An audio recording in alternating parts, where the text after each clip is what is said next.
Kawan-kawan sekalian, saya kira pidato saya tidak terlalu penting.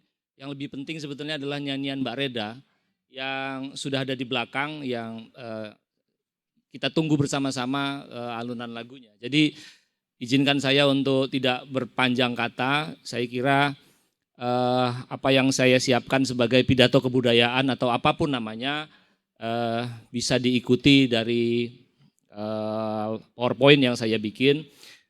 Mungkin saya akan rangkum saja apa yang saya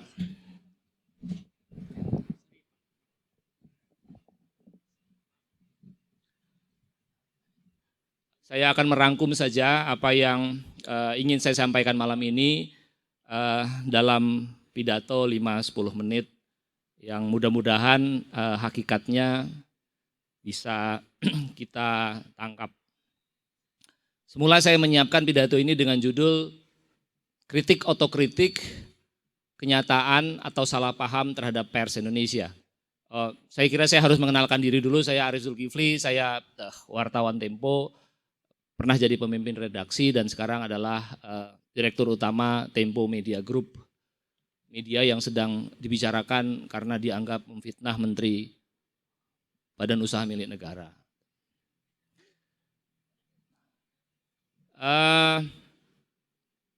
Judul ini mengingatkan saya paling tidak ketika saya mulai mengoret-ngoret tulisan pada sebuah pidato yang disampaikan oleh seorang tokoh PKI, namanya Sudisman, yang pada 1 tahun setelah peristiwa G30S ditangkap.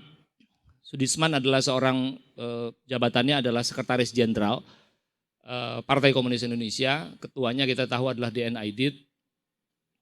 Tidak seperti DN Aidit yang pada pekan-pekan awal dari peristiwa G30S ditangkap dan dieksekusi. Sudisman bertahan sampai 1 tahun lebih 4 bulan dalam pelarian.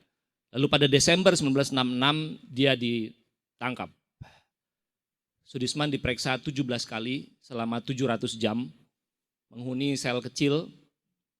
Dan dalam pengadilannya, di antara pimpinan PKI, Sudisman adalah satu-satunya orang yang diadili.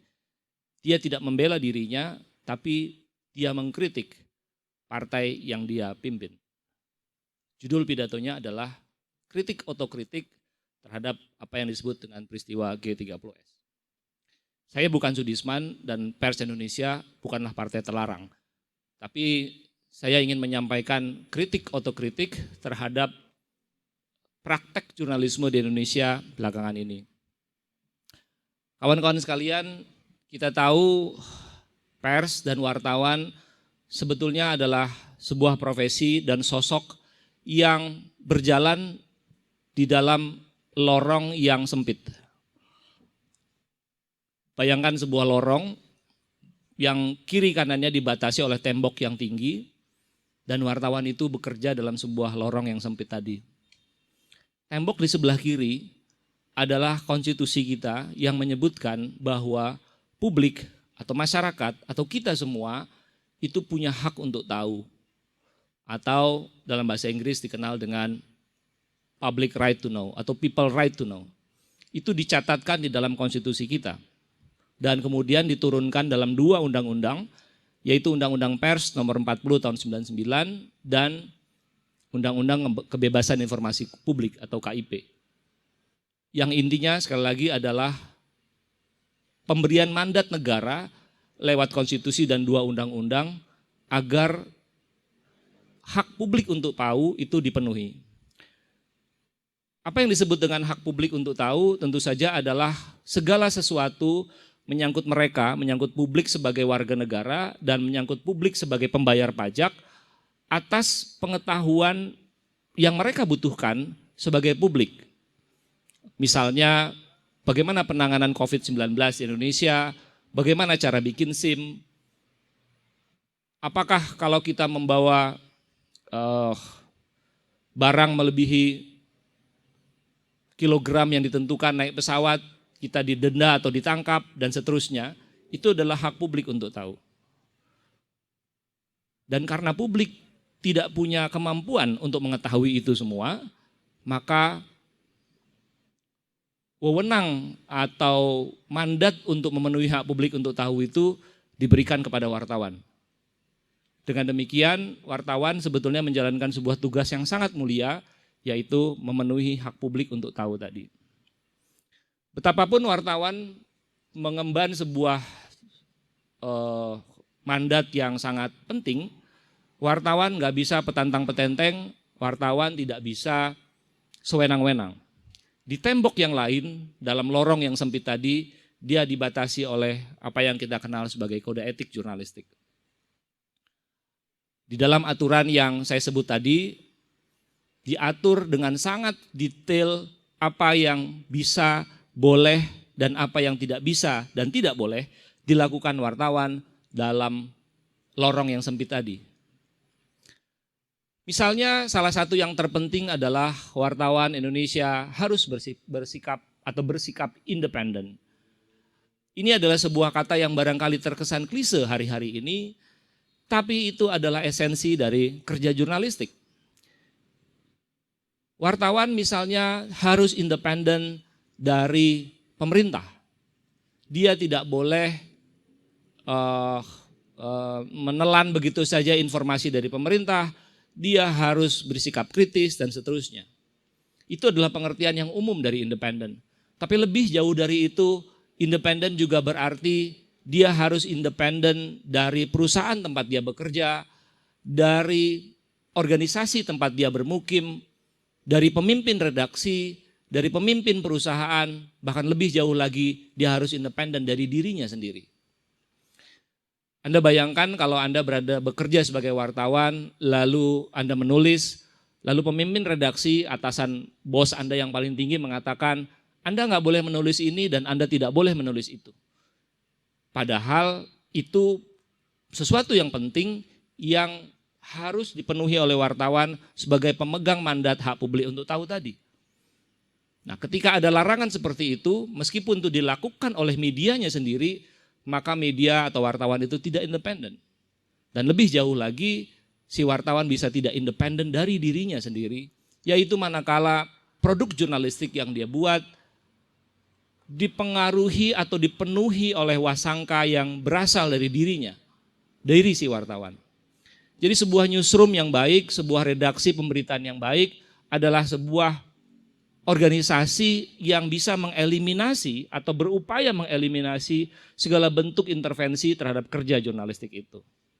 Dengan kata lain, kerja jurnalistik harus dijalankan berdasarkan keputusan editorial dan tidak boleh atas keputusan yang lain. Tentu itu tidak berarti seorang pemimpin redaksi tidak boleh mengusulkan sebuah pemberitaan. Tapi harus dilakukan, hal itu harus dilakukan sebagai sebuah usulan yang sifatnya adalah sejajar antara seorang pemimpin redaksi dengan seorang reporter di tingkat yang paling bawah. Dan segala keputusan menulis atau tidak menulis, dilihat dari angle A atau angle B, itu adalah keputusan bersama dalam sebuah ruang redaksi. Ini adalah sebuah prinsip yang saya kira hari-hari ini makin jarang kita temui dalam pers Indonesia. Beberapa bulan lagi kita akan menghadapi 2024, sebuah tahun yang boleh jadi mencekam, boleh jadi penuh kepentingan dan media tidak bisa lepas dari itu semua. Independensi jurnalistik adalah satu bagian dari kode etik jurnalistik. Bagian yang lain misalnya yang sering kita temukan hari-hari ini adalah satu prinsip bahwa satu sumber bukanlah sumber. Kalau seorang wartawan pergi ke sebuah press conference misalnya, lalu mendapatkan press release, lalu dia memuat press release itu, padahal dalam press release itu mengandung tuduhan kepada orang lain, maka dia tidak bisa membiarkan tulisan itu diterbitkan begitu saja tanpa mengonfirmasikan informasi yang disampaikan oleh pihak yang memberikan informasi. Dengan kata lain, harus ada proyek untuk melakukan uji fakta, check and recheck, sebuah kata yang juga barangkali terasa klise sekarang, dan yang terakhir adalah cover both side, yaitu dengan melakukan konfirmasi kepada narasumber. Seorang wartawan yang baik adalah seorang wartawan yang menyadari bahwa dirinya berpotensi untuk salah. Tapi itu tidak boleh membuat dia surut karena kita tahu bahwa dia punya batasan di dinding sebelah kiri, yaitu kewajiban untuk memenuhi hak publik untuk tahu tadi. Jadi dia harus mengejar informasi, menyampaikannya kepada publik, tapi pada saat yang sama dia menyadari bahwa dia berpotensi salah. Nah, potensi salah inilah yang mendorong wartawan untuk terus memperbaharui dan mencegah kekeliruan terjadi dalam pemberitaannya. Dalam liputan-liputan investigasi yang kerap dilakukan, Tempo adalah satu media yang mengusung jurnalisme investigasi. Saya menemukan bahwa kecemasan seorang wartawan antara menyebarkan informasi sama menyebarkan berita bohong itu tipis sekali jaraknya. Boleh saja seorang wartawan bekerja berminggu-minggu atau berbulan-bulan untuk menelisik sebuah perkara tertentu, tapi pada satu titik dia harus bertanya pada dirinya, apakah yang saya lakukan ini sudah benar dan betulkah apa yang saya akan tulis ini dan apakah saya berpotensi untuk menyebarkan berita bohong. Dan pada titik itu dia harus pergi kepada orang yang barangkali dituduhkan dalam liputan investigasinya, dan dengan rendah hati dia mengatakan bahwa saya menemukan fakta-fakta ini, bagaimana versi menurut Bapak. Dengan kata lain, prinsip cover both side adalah bukan sekedar prinsip untuk memenuhi perangkat hukum dari sebuah karya jurnalistik, tapi ia adalah wujud dari professional humbleness atau kerendahan hatian profesional dari seorang wartawan ketika bekerja. Kita bisa mendaftar banyak sekali kode etik yang harus dipenuhi oleh seorang wartawan dalam bekerja. Dewan Pers memproduksi atau menghasilkan atau menyusun kode etik. Lembaga-lembaga asosiasi wartawan juga punya versinya sendiri-sendiri, tapi pada dasarnya adalah sama, yaitu batasan-batasan kepada wartawan dalam bekerja. Seorang wartawan yang mengejar narasumber misalnya tidak bisa memaksa narasumber untuk bicara. Kalau dia bertemu dengan narasumber, lalu narasumber itu mengatakan bahwa minta maaf saya tidak mau diwawancarai, maka sebetulnya si wartawan sudah tunai tugasnya. Wartawan bukan polisi. Polisi adalah penegak hukum yang punya justifikasi untuk memaksa, bahkan menahan seseorang manakala dianggap bersalah. Wartawan bukan polisi. Wartawan adalah pencari informasi. Apa yang dilakukan oleh wartawan bukanlah menghukum orang, tapi memastikan informasi dan hak publik untuk tahu tadi bisa ditunaikan.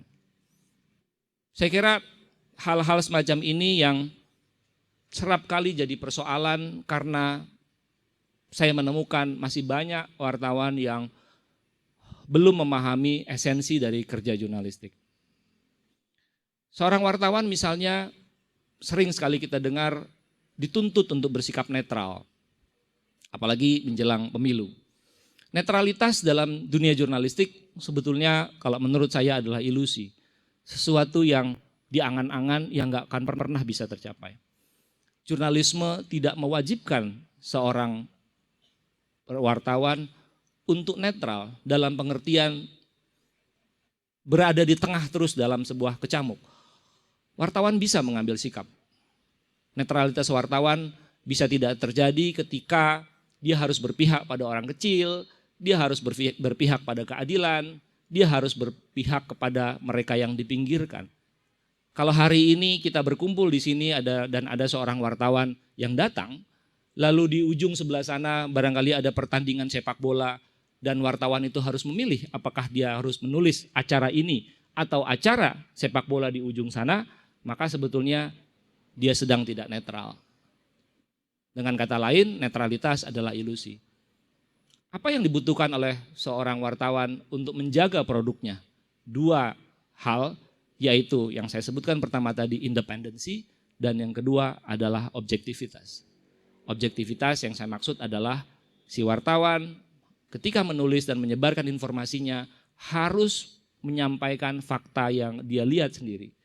Kalau hari ini ada kira-kira 30 orang berkumpul di tempat ini, dia nggak bisa menyebut ada 3.000 orang berkumpul di tempat ini. Karena dia sebetulnya sedang menyebarkan berita bohong. 3 prinsip ini yang seringkali dikacaukan satu sama lain. Tentu saja ilusi atas prinsip netralitas media itu tidak berlaku ketika kita bicara tentang TV, terutama TV yang menggunakan frekuensi publik. TV-TV yang kita kenal selama ini meskipun sekarang sudah TV analog sudah tidak ada lagi. Dalam TV analog itu frekuensinya adalah milik publik dan pengelola TV harus membagi waktunya dengan sangat adil. Nah, itulah adalah netralitas yang benar. Tapi dalam praktik jurnalisme secara keseluruhan itu ilusi atau tidak bisa dipraktekkan. Kawan-kawan sekalian, tentu saja ini adalah prinsip-prinsip dasar yang selayaknya dipahami oleh wartawan. Tapi lebih dari itu menurut saya pers Indonesia hari-hari ini memang sedang menghadapi problem yang sangat serius, terutama pada perkembangan digitalisasi media. Digitalisasi media adalah sebuah keniscayaan yang menurut saya punya banyak dampak yang positif. Kalau kita mengingat misalnya koran yang dicetak secara manual begitu, dibeli di pinggir jalan, di lampu merah dan sebagainya. Pada era 5-10 tahun lalu, romantisme terhadap kertas itu sekarang sudah usang karena praktis media-media besar di dalam dan di luar negeri sudah beralih ke dunia digital. Media cetak itu punya keterbatasan, yaitu dia tidak bisa didistribusikan secara cepat. Orang Jakarta membaca koran Jakarta pada pagi hari jam 5 atau jam 6. Tapi orang di Medan itu akan membaca koran Jakarta pada sore hari atau mungkin malah besoknya. Orang di Papua lebih jauh lagi. Dengan digitalisasi media, demokratisasi itu terjadi. Orang di Jakarta, di Medan, di Papua, atau di Kutub Utara bisa membaca media dari Jakarta pada saat yang bersamaan. Karena memanfaatkan teknologi digital. Jadi salah satu keunggulan dari digitalisasi media adalah demokratisasi media. Yang lain tentu saja adalah distribusi yang lebih luas. Koran pada tahun 80 atau 90-an, barangkali kalau kita boleh sebut koran yang paling banyak dibaca seperti Kompas atau Poskota, oplahnya kira-kira 300 sampai 400 ribu eksemplar per hari. Kalau satu koran dibaca oleh 2 atau 3, maka kita bisa mengalihkan 1,2 juta orang membaca koran Kompas per hari. Tapi kalau kita lihat hari ini, sebuah berita viral itu pembacanya bisa berjuta-juta. Dengan kata lain, saya ingin mengatakan kembali lagi, pertama, keunggulan dari digitalisasi adalah demokratisasi media. Yang kedua adalah distribusi dan kesempatan kepada pembaca untuk membaca sebuah berita secara lebih luas. Tapi kita tahu yang baik itu tidak sendirian. Sesuatu yang baik selalu datang bersamaan dengan yang buruk. Yang buruk itu adalah sebuah model bisnis di mana media beramai-ramai berupaya mencari traffic atau mencari pembaca atau mencari penonton, dan dengan demikian dia mengabaikan prinsip-prinsip di dalam dinding yang sebelah kanan dalam sebuah ruang yang sempit tadi, yaitu dinding etika. Kita sudah banyak mendengar keluhan tentang media digital yang mengejar pembaca dengan cara-cara yang tidak pantas. Misalnya clickbait atau pemancing klik. Saya pernah membaca sebuah .com yang menulis tentang meninggalnya Ratu Elizabeth dengan judul kira-kira begini. 6 alasan mengapa Ratu Elizabeth meninggal. Nomor 3 bikin merinding. Kita tahu tidak ada yang bikin merinding dari situ. Karena 6 alasan itu nomor 3-nya adalah karena Ratu Elizabeth sudah tua. Di mana letak merindingnya? Tapi itulah teknik menulis yang dijalankan oleh wartawan-wartawan online saat ini untuk memancing clickbait.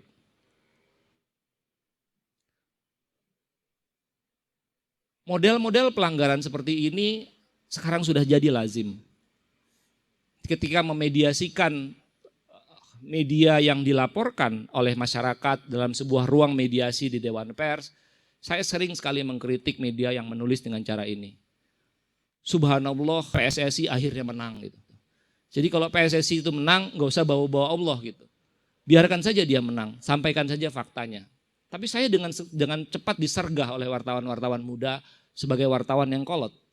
Karena menurut dia, judul yang dia pilih adalah judul yang ekspresif. Ekspresif adalah satu hal, pelanggaran etika adalah hal yang lain. Ini semua terjadi karena ruang redaksi berkejaran dengan traffic, berkejaran dengan mesin-mesin pencari, berkejaran dengan apa yang di dalam dunia digital disebut dengan SEO atau Search Engine Optimization. Jadi judul berita itu disesuaikan sedemikian rupa sehingga dia bisa memancing orang untuk membaca dan mengklik berita itu. Di newsroom era saya menjadi wartawan di awal 90-an barangkali tidak pernah dikenal jabatan yang namanya SEO Manager. Sekarang hampir semua media digital punya SEO Manager. Tugas SEO Manager adalah mencari keyword atau kata-kata kunci yang lagi ramai hari itu dan semua pemberitaan yang diproduksi pada hari itu harus mengandung kata kunci tersebut agar pembacanya banyak. Jadi kalau seorang artis sibuk dengan jerawatnya lalu itu menjadi viral dan menjadi sebuah kata kunci, maka semua berita apapun dari urusan politik, agama sampai olahraga harus mengandung unsur jerawat. Karena hanya dengan itulah dia bisa dibaca oleh lebih banyak orang. Kawan-kawan, praktek ini tentu saja tidak bisa dilepaskan dari adanya mesin pencari seperti Google tentu saja dan media sosial yang juga bekerja di dalam sistem algoritma tadi.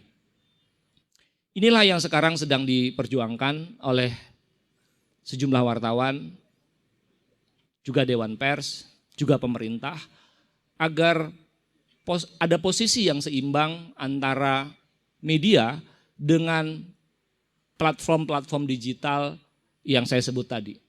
Kita tahu sekarang wartawan atau media tidak lagi bisa mendapatkan keistimewaan dalam menangguk keuntungan lewat iklan dan sebagainya, karena para pemasang iklan tidak lagi menjadikan media-media mainstream sebagai tempat untuk memasang iklannya.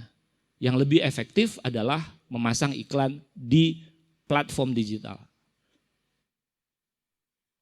Inilah yang sekarang sedang diupayakan untuk ada sebuah sistem yang mengatur pembagian yang lebih adil antara platform dengan media. Di beberapa tempat, di Australia, di Jerman, di Kanada yang terakhir, peraturan itu berhasil ditelurkan dan media setempat mendapatkan posisi yang lebih adil. Dan dengan demikian mutu jurnalisme bisa dipertahankan. Lebih jauh dari itu tentu saja saya tidak bisa mengabaikan sama sekali peran dari pembaca. Literasi digital di Indonesia harus disebutkan memang belum sebaik negara-negara di kawasan. Katakanlah Malaysia atau Singapura apalagi. Orang kita cepat baperan dengan media dengan judul-judul berita yang semacam itu, apalagi kalau menyangkut kandidat dalam pemilu dalam satu kontestasi elektoral seperti pilkada. Berita bohong cepat menyebar, juga termasuk lewat media-media mainstream. Media mainstream memproduksi berita-berita yang menyebarkan kabar bohong atau clickbait karena dia punya konsumen, yaitu mereka yang punya preferensi tertentu. Sekali lagi dalam contoh politik elektoral, memilih A atau memilih B. Sebuah media yang didistribusikan dalam komunitas masyarakat yang ngefans sama kandidat A, pasti akan memberikan informasi-informasi yang bagus tentang kandidat A, tapi memberikan informasi yang jelek tentang kandidat B. Karena dia ingin meraih lebih banyak lagi pembaca dari komunitas dia dalam fans clubnya kandidat A tadi. Inilah yang terjadi sepanjang pemilu 2014, juga 2019, dan saya tidak berharap ini terjadi lagi di pemilu 2024. Saya kira demikian apa yang bisa saya sampaikan. Terima kasih, mudah-mudahan cukup untuk memberikan satu pandangan baru tentang pers Indonesia hari ini. Terima kasih.